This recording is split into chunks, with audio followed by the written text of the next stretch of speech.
MSN football ടോക്സിലേക്ക് ഏവർക്കും സ്വാഗതം. Inter കാശിയുടെ സൂപ്പർ താരമായിട്ടുള്ള എഡ്മണ്ടിനെ ഇപ്പോൾ ഈസ്റ്റ് ബംഗാൾ FC സ്വന്തമാക്കി കഴിഞ്ഞിട്ടുണ്ട്. ഇത് ഈസ്റ്റ് ബംഗാൾ FC തന്നെ ഔദ്യോഗികമായി പ്രഖ്യാപിച്ചു കഴിഞ്ഞിട്ടുണ്ട്. ഐ ലീഗ് താരത്തിന് വേണ്ടി റെക്കോർഡ് ട്രാൻസ്ഫർ തുകയാണ് ഈസ്റ്റ് ബംഗാൾ FC നൽകിയത്. ഏകദേശം 1.4 കോടി രൂപയോളമാണ് ട്രാൻസ്ഫർ തുക നൽകിയിട്ടുള്ളത്.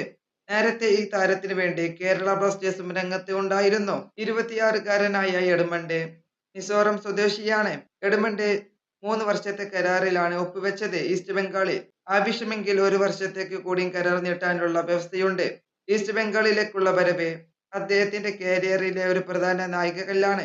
മുമ്പ് 2019-20 സീസണിൽ ലോണിൽ ഈസ്റ്റ് ബംഗാളിനായി 2 ഐ ലീഗ് മത്സരങ്ങളിൽ അദ്ദേഹം കളിച്ചിട്ടുണ്ട്. അന്ന് മോഹൻ ബഗാനെതിരായ മത്സരത്തിൽ ഒരു അസിസ്റ്റും അദ്ദേഹം നേടിയിരുന്നു. 2024-25 ഐ ലീഗ് സീസണിൽ ഇന്റർ കാശി എഫ്സിക്ക് വേണ്ടി മികച്ച പ്രകടനം തന്നെ കാഴ്ചവെച്ചിട്ടുണ്ട് എഡ്മണ്ട്. സൂപ്പർ കപ്പ് ക്വാർട്ടർ ഫൈനലിൽ എത്തിയ ഇന്റർ കാശിക്കായി 24 മത്സരങ്ങളിൽ നിന്നും 5 ഗോളും 6 അസിസ്റ്റും ഈ താരം നേടിയിട്ടുണ്ട്. ഐ ലീഗിൽ അവരുടെ ടീം 2ാം സ്ഥാനത്ത് ഫിനിഷ് ചെയ്യുകയും ചെയ്തിരുന്നു. ഈ താരത്തെ സൈൻ ചെയ്തത് ഈസ്റ്റ് ബംഗാൾ എഫ്സിയുടെ ആരാധകർക്ക് വലിയ സന്തോഷം നൽകുന്ന ഒരു കാര്യം തന്നെയാണ്. ഇത് ഈസ്റ്റ് ബംഗാൾ എഫ്സിക്ക് ഒരു മുതൽക്കൂട്ട് തന്നെയായിരിക്കും. ഈ വീഡിയോ ഇവിടെ അവസാനിപ്പിക്കുന്നു. ഫുട്ബോൾ ലോകത്തെ കൂടുതൽ വിശേഷങ്ങളുമായി അടുത്ത വീഡിയോയിൽ വീണ്ടും കാണാം.